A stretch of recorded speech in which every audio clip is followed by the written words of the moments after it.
우리는 복음을 전할 사명을 받은 사람들입니다. 복음 전파의 사명은 우리 모든 그리스도인들이 받았습니다. 생각해 보세요. 이제 그러면 왜 이런 사명을 주셨을까? 우리는 왜 복음 전파의 사명을 받았을까요? 이것은 이제 복음이라는 것을 먼저 이해해야겠지요. 복음이란 하나님과의 관계가 회복되었다는 소식입니다. 복음이라는 이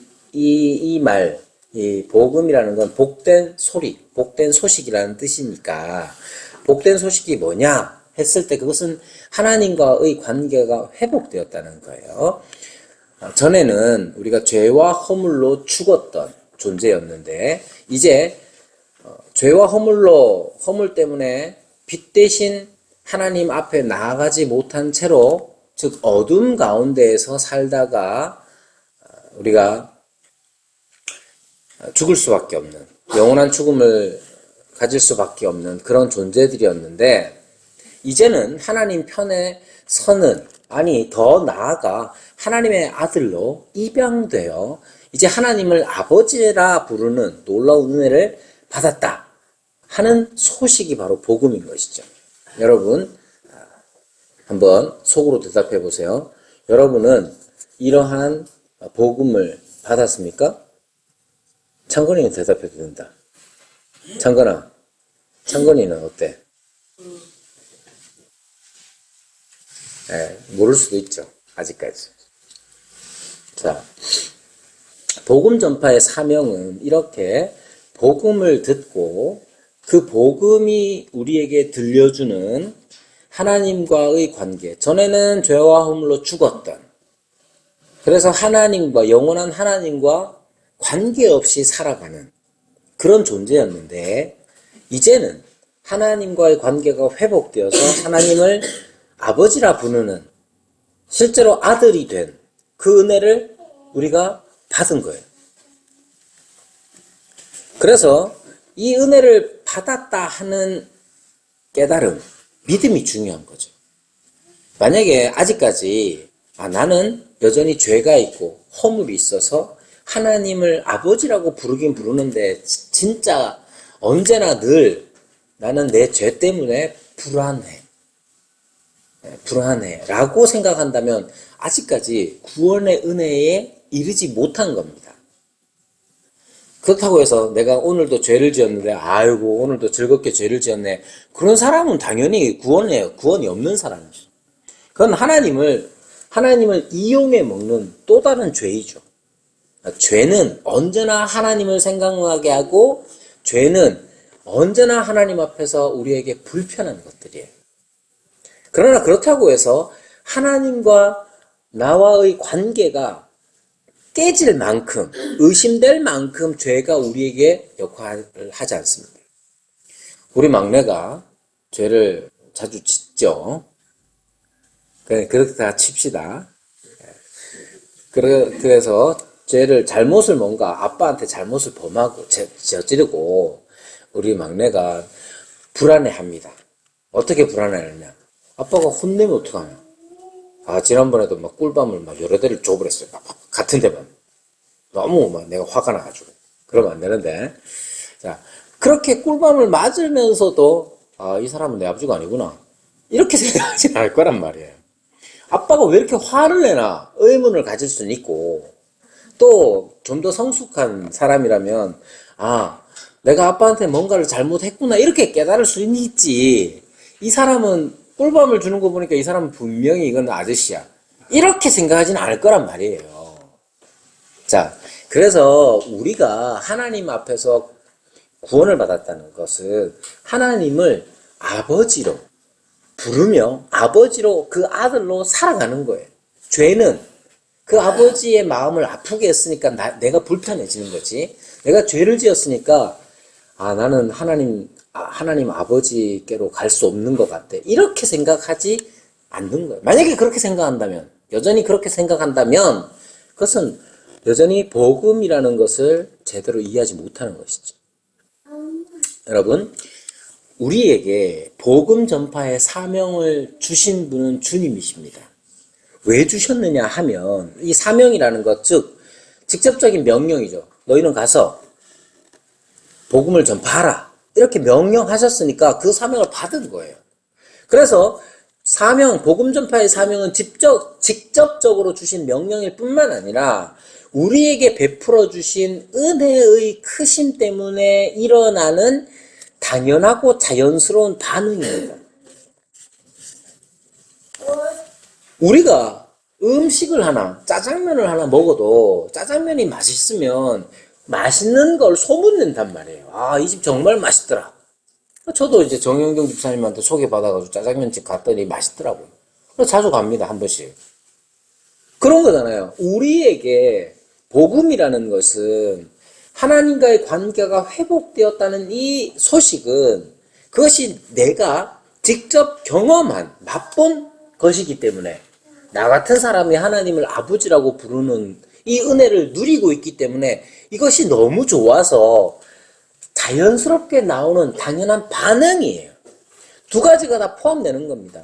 주님께서는 우리에게 그 은혜를 주셨고 또한 말씀하시기를 너희는 가서 모든 족속에게 복음을 전파하라. 이렇게 명령을 주신 거예요. 그것뿐만 아니라 우리가 들은 이 복음이 우리를 변화시켜서 하나님을 아버지라고 부르게 되는, 기쁠 때도 하나님 아버지 감사합니다 하고, 슬프고 힘들고 어려울 때 하나님 아버지 나 힘들어요. 그렇게 하나님께 나아갈 수 있는, 하나님과의 관계가 회복된 것이기 때문에 자연스러운 반응입니다. 이렇게 우리가 복음을 전파할수록 하나님이 영광을 받으십니다. 왜냐하면 이 복음의 소식에는 하나님이 어떤 분인지, 어떤 일을 하시는지 확실히 보여주기 때문에 그렇습니다. 그런데 복음 전파의 사명에 대해서 이야기하면 할수록 부담 느끼는 이들이 있죠. 제가 왜 이렇게 말하겠습니까? 설교를 하겠습니까? 여러분, 이제 드디어 다음 주로 다가왔죠. 5월달 첫 주에. 첫 주는 누구? 그렇죠. 초등학생 이하.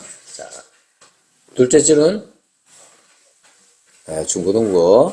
셋째 주는 대학생, 청년. 넷째 주는 자, 제가 자꾸 이렇게 말하면 말할수록 여러분이 또 왔구나, 또 시작이구나, 뭐 이렇게 생각할 수 있단 말이죠. 자, 복음 전파의 사명에 대해서 이야기하면 할수록 부담을 느끼는 분들이 있습니다. 이런 분들 중에는 두 종류가 있을 수 있겠죠, 크게. 원래 기질적으로 소극적인 사람들. 누구한테 뭔가 말하는 것 자체, 누군가 뭐 부탁하고 말하는 것 자체를 부담스러워하는 사람들이 있어요. 그런 기질적으로 소극적인 사람들이 있고, 또 하나의 부류는 어떤 부류냐면, 복음에 대한 이해가 적은 사람입니다. 또는 이해라는 게 단순하게 내가 지적으로 이해를 못해. 이것도 포함됩니다. 뿐만 아니라 거기에 더하여서 아직까지 복음의 그 은혜, 복음이 우리에게 알려주는 하나님의 은혜를 제대로 맛보지 못한 사람들이 있을 수 있단 말이에요. 기질적으로 누군가에게 말 잘하는 사람들이 있어요. 이분들은 복음에 대해서 잘 몰라도 그냥 만나면, 야, 니 요번에 우리 교회 한번 와봐라. 좋다, 뭐. 하여튼 뭐 잘해. 그런 사람 있을 수 있잖아요. 그런 사람들도 있을 수 있죠.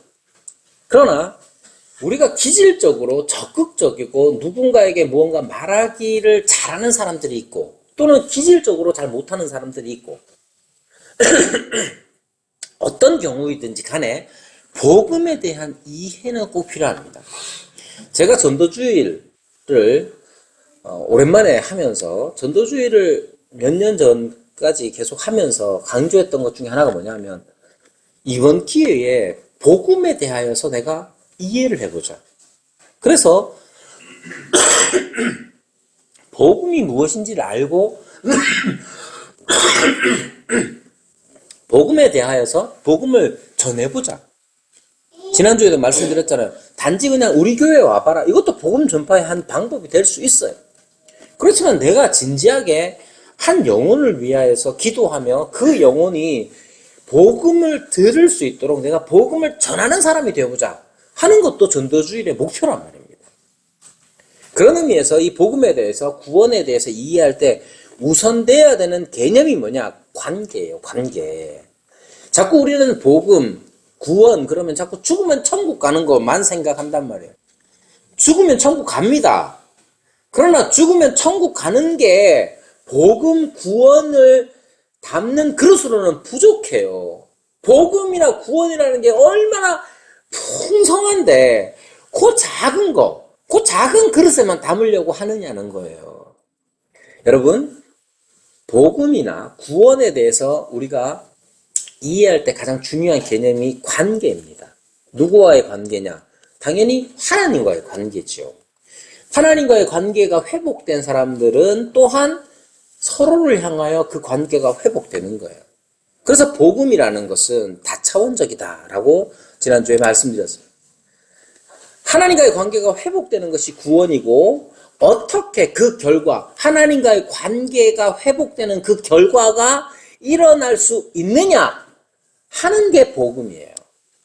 오늘 본문에서 구원에 해당하는 내용이 뭐냐 하면 우리를 하나님 앞으로 인도하셨다 하는 게 구원이에요. 하나님 앞으로 인도된 거, 그게 구원이란 말이에요. 인도되면 뭐 하겠어요? 하나님 앞으로 가면 뭐 합니까? 여러분, 하나님 앞으로 가면 여러분들이 제일 하고 싶은 게 뭐예요? 저기 하나님이세요? 하고 싶잖아요.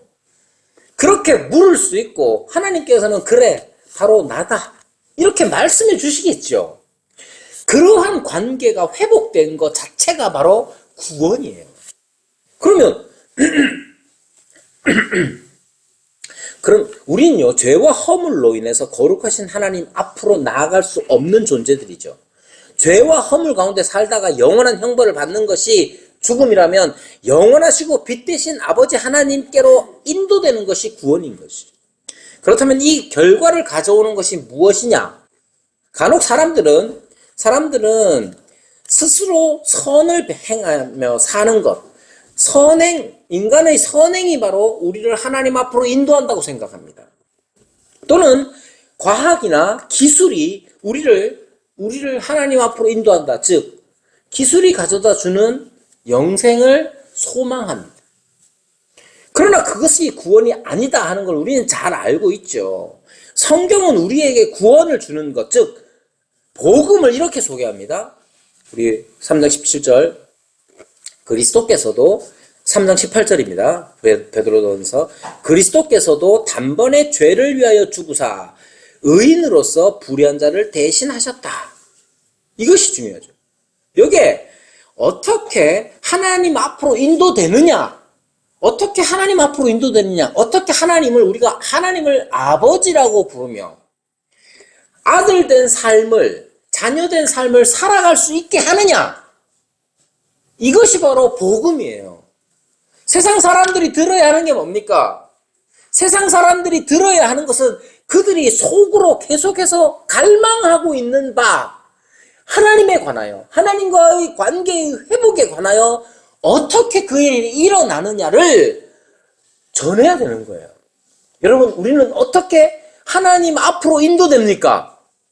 우리는 어떻게 하나님 앞에서 하나님을 아버지라고 부르며 그 아들됨의, 자녀됨의 특권을 누리게 되는 겁니까? 어떻게? 여기에서 강조되는 게 바로 그것이죠. 그리스도께서 단번에 죄를 위하여 죽으사 의인으로 불의한 자를 대신하셨다. 여기 대신하셨다 하는 말이 중요합니다. 여러분, 우리는 우리 스스로를 구원할 수 없습니다. 그러나 그리스도께서 우리를 대신하심으로 구원을 얻게 된 거예요. 이렇게 대신하는 것이 복음을 이해하는 데 있어서 결정적으로 중요한 개념입니다. 그러니까 예수님의 탄생과 생애와 죽으심과 부활, 이것이 우리를 대신하는 것이며 이것이 우리를 구원케 한다는 것을 알고 또한 믿어야 하는 것이죠. 여기에 대신하는 것, 이 개념이 복음 이해의 핵심입니다. 우리는 절대로 하나님 앞으로 나아갈 수 없는 자들이에요. 그런데 예수님께서 우리를 대신하여 살고 죽으시고 부활하셨기 때문에 그 예수님의 대신하심 때문에 우리는 하나님 앞으로 인도될 수 있는 겁니다. 여러분, 세상 사람들에게 복음을 전한다는 건 이렇게 예수님이 어떤 일을 하셨느냐, 그 일의 의미가 우리를 대신한다는 사실, 이 대신한다는 것을 내포하고 있다는 점을 증언하는 게 복음 전파예요. 여러분, 구약 성경 그러면 여러분 어떤 이미지가 떠오르십니까? 사람마다 다 다를 수 있지요. 구약에는 여러 이야기들이 있고 여러분들이 즐겁게 기억하는 다윗 이야기라든지 아니면 아브라함이라든지 이런 여러 이야기들이 있고 또 제사도 떠오를 거고 또는 이스라엘이나 이방인들의 심판도 떠오를 겁니다. 예수님께서는 마가복음 14장 21절에서 이렇게 말씀하십니다. 인자는 자기에게 대하여 기록된 대로 가거니와.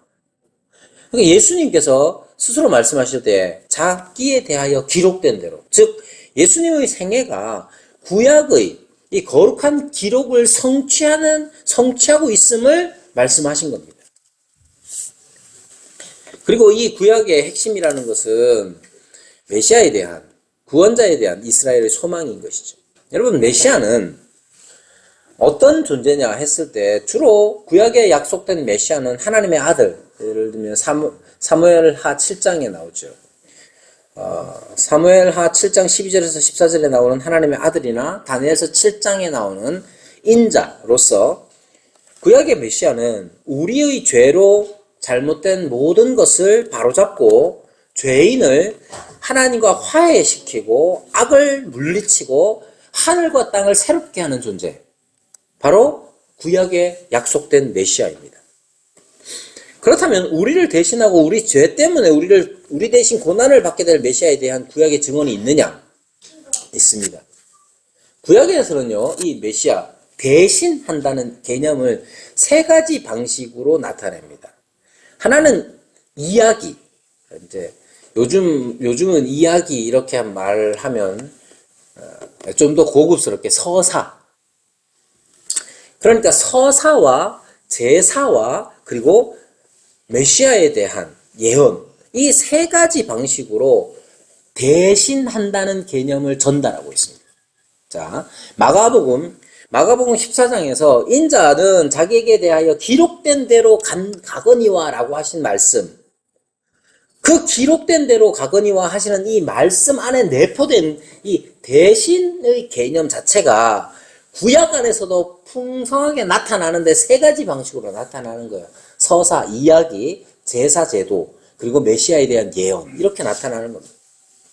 여러분, 구약의 이야기들을 여러분들 많이 알죠? 대표적으로 우리가 잘 아는 여자의 후손이 뱀의 머리를 상하게 하고 또 뱀의 머리를 상하게 할 것이고 상하게 한다는 그 말씀, 창세기 3장 15절의 말씀과 또는 아브라함이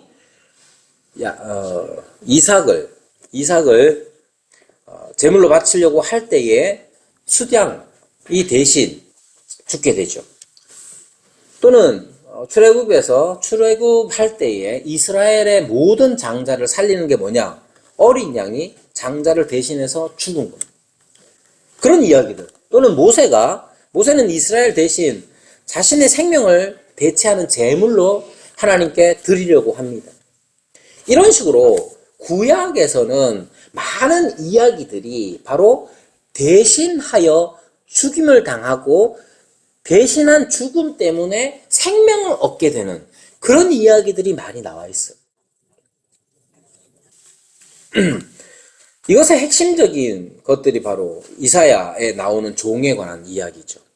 이사야 53장 8절에서 12절에 종은 많은 의인들을 만들기 위해서 자신의 목숨을 희생 제물로 드리는 이야기가 나와 있죠. 이런 식으로 여러 구약의 이야기들이 바로 대신하는 것들을 나타내고 있습니다. 또한 제사 제도도 마찬가지예요. 제사 제도에 제사 제도에 여러 제사들의 종류들이 있지만 핵심이 뭐냐 하면 바로 키페르라는 동사에 있습니다. 이 키페르라는 동사는 속죄하다라는 뜻으로 자주 번역되는데 그 개념 안에는 어떤 의미가 있냐면 속죄 자체는 제사의 종류에도 속죄의 기능을 하는데 이 속죄라는 것도 속량과 정화의 개념이 같이 있습니다. 속량이라는 대신 값을 치른다는 거고 정화는 깨끗게 한다는 거예요. 그러니까 키페르라는 단어, 제사 제도에 있어서 가장 핵심적인 단어라고 하는 이 키페르라는 히브리어가 속죄하다라는 단어로 자주 번역되는데 그 키페르라는 단어 안에는 속량과 그리고 정화의 개념이 같이 있는 것이에요. 그러니까 죄인들을 하나님의 진노로부터 구원, 속량하고 그들의 죄를 씻는 것을 키페르라는 단어 안에 담고 있는 것이죠. 예를 들면 레위기 16장에 나오는 대속죄일이 있습니다. 대속죄일에 1년에 한 번 대속죄일이 있는데 염소를 2마리를 제물로 바칩니다. 첫 번째 염소를 죽이고 염소의 피를 성소, 제단, 회막에 뿌려서 속죄를 합니다. 그리고 제사장은 두 번째 염소의 머리에 손을 얹고 백성의 모든 죄를 고백하고 어떻게 하느냐? 염소를 광야로 내보냅니다. 아사셀의 염소. 그러면서 그들의 모든 불의를 지고 가게 했다고 레위기 16장 22절에 말하죠. 이 모든 제물은 백성의 죄를 속죄하고 죄의 빚을 지불하고 여호와 앞에서 백성을 깨끗하게 했다고 레위기 16장 30절에 또한 말하고 있는 것이죠. 그러니까 이 제사 제도 안에도 대신하는 개념이 들어와 있죠. 구약의 메시아 예언도 마찬가지입니다. 여러분, 구약의 메시아 예언에 우리가 잘 아는 것처럼 이사야 53장이 있죠. 53장 5절에 이렇게 말합니다. 우리가 잘 아는 것.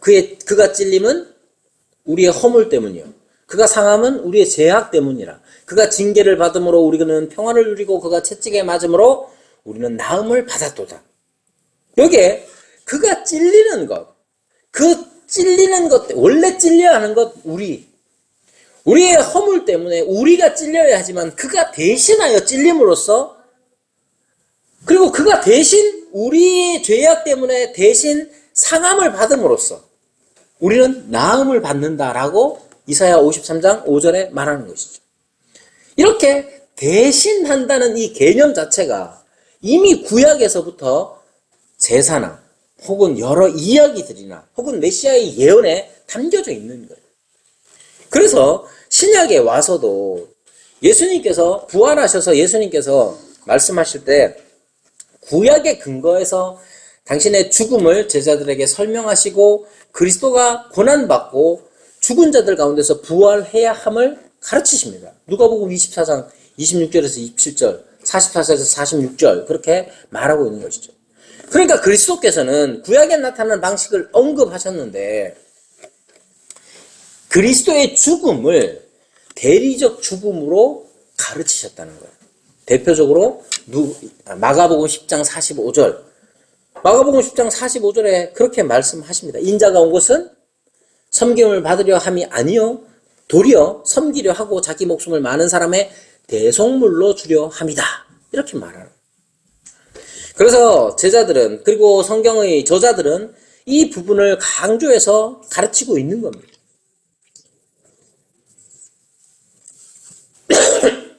그러니까 여러분 우리가 복음을 전한다라는 말의 의미는 자꾸만 결과에만 초점을 맞추지 마시고 예수님 믿으면 천국 갑니다. 당연히 갑니다. 예수님 믿으면 하나님을 아버지라고 하면 당연히 갑니다. 그러나 사람들은 어떻게 그런 일이 일어나는지를 궁금해합니다. 여러분 우리가 예수님 믿는 게 어떻게 우리를 천국으로 인도할 수 있습니까? 우리가 나만 믿는 것 같잖아요. 내가 믿는 것 같잖아요. 예수님이 2000년 전에 죽으신 분인데 그 죽음을 내가 믿는다고 어떻게 내가 믿는 것이 나를 하나님 앞으로 인도할 수 있느냐고요. 사람들은 그 부분에 대해서 궁금해합니다. 어떻게 그런 일이 일어날 수 있느냐는 거예요. 우리가 구체적으로 알고 또한 믿어야 하는 것은 그분의 죽음이 우리를 대신한 죽음이라는 사실을 기억해야 됩니다. 그것은 성경이 이미 구약에서부터 계속해서 가르쳐 왔던 것이에요. 이야기들을 통해서 우리에게 가르쳤고, 제사 제도를 통하여 우리에게 가르쳤고, 메시아께서 구세주께서 다시 오실 것인데, 그분이 바로 우리를 대신하여, 대리하여 찔리시고 또 죽임을 당하셔서 우리가 나음을 입을 것이다 라고 가르치는 겁니다. 성경은 그리스도가 우리의 대리자라는 사실을 분명히 가르칩니다. 그런데 여기에서 우리는 여전히 어떻게 그의 대리적인 죽음이 우리의 구원을 성취하는지 또한 알아야 하는 것이죠. 자, 이런 거예요. 인간은 죄로 말미암아서 여러 문제에 봉착되어져 있습니다. 죄 때문에 우리는 악한 자에게 속박되고 진리를 모른 채 서로를 적대시하죠. 뿐만 아니라 죄 때문에 하나님과 인간의 관계는 끊어져 버렸습니다. 여러분, 하나님과 우리의 관계가 단절되었다는 것은 두 가지 측면이 있는데, 하나님과 인간의 관계가 죄 때문에 단절되었기 때문에 인간들은 하나님을 반역하고 우상 숭배하는 특징을 가지게 됩니다. 하나님을 거부하고 창조주가 아닌 피조물로부터 기쁨과 만족을 찾고 있죠.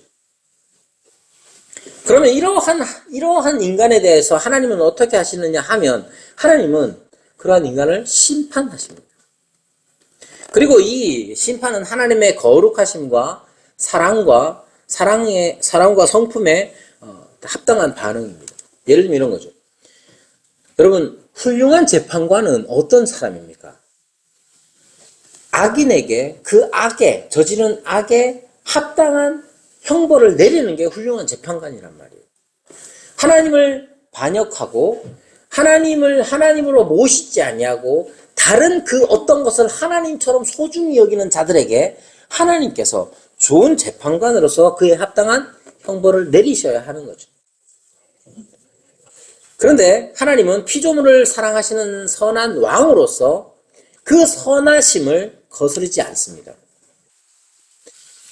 하나님은 사랑에 대한 반대가 아니라 사랑 때문에 죄와 악에 분노로 반응하시는 것입니다. 하나님의 진노는 분노의 발작이 아니라 피조물을 부패시키려는 의도에 맞서는 거룩하고 단호한 반대입니다. 그러므로 죄에 대한 하나님의 심판, 하나님의 반응은 심판, 형벌, 진노, 저주, 유배, 그리고 궁극적으로는 죽음. 그것이 바로 하나님의 죄에 대한 반응입니다. 이것이 바로 죄의 형벌이죠. 이 부분에서 이 대리의 논리는 속죄의 방법을 드러내고 있습니다. 예수님은 우리를 대신하여 죽어서 우리가 받아야 할 하나님의 심판, 형벌, 진노, 저주, 유배, 죽음, 우리가 마땅히 받아야 할 이 하나님의 심판을 담당하신 거예요. 예수님은 우리의 죄에 대한 대가를 대신 치르셨고 우리는 헤아릴 수 없는 풍성함을 얻는 것입니다. 우리는 예수님의 아들 신분을 공유하고 예수님의 의를 얻으며 예수님의 성령으로 충만해지는 거예요. 그러므로 그리스도의 이 대리 속죄는 하나님을 대적하는 우리 죄를 해결함으로써 속죄의 여러 차원을 여는 열쇠가 되는 것이죠.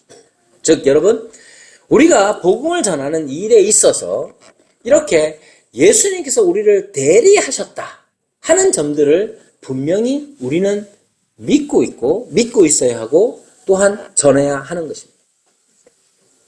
그래서 우리가 복음에 대하여서 더 분명한 이해와 풍성한 은혜를 누리려면 두 가지가 다 필요합니다.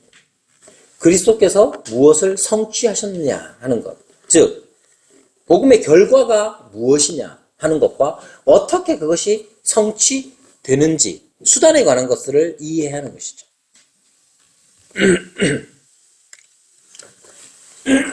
여러분, 그리스도는 우리를 대신하여서 모든 삶을 사셨습니다. 예수님은 우리가 살 수 있게 그분은 죽으셨고, 우리가 복을 받을 수 있게 그분은 저주를 받으셨고, 우리가 치유를 받을 수 있도록 그분은 상처를 받으셨습니다.